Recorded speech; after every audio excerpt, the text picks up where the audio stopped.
আজকে 7ই ফেব্রুয়ারি স্টার্ট হয়ে গেল টি-20 ওয়ার্ল্ড কাপ। ফার্স্ট ম্যাচ হয়ে গেল পাকিস্তান আর নেদারল্যান্ডের। পাকিস্তান ইন্ডিয়াতে খেলতে আসেনি, সেই কারণে পাকিস্তানকে খেলতে হলো শ্রীলঙ্কাতে।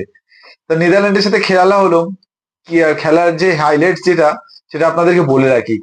তো সেক্ষেত্রে নেদারল্যান্ড ফার্স্ট ব্যাট করে 147 করে 20 ওভারে।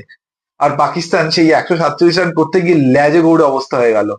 লাস্টে এমন অবস্থা হলো, পাকিস্তানের 2 ওভারে 29 রান বাকি, 7 উইকেট পড়ে গেছিল পাকিস্তানের। সেখান থেকে একটা ক্যাচ মিস করে নেদারল্যান্ড, আর পাকিস্তান ম্যাচটা বেরিয়ে যায় জিতে।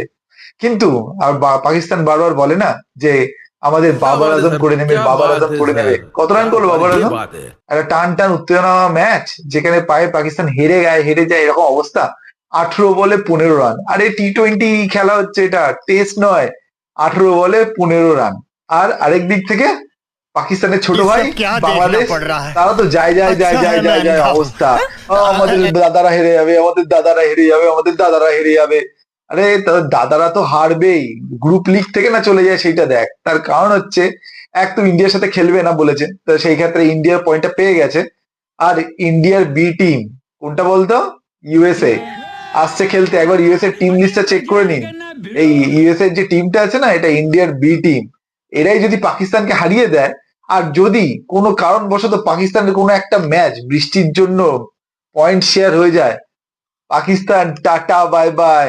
আর তার সঙ্গে সঙ্গে বাংলাদেশের পাইজান বাই বাই, পাইজান বাই বাই।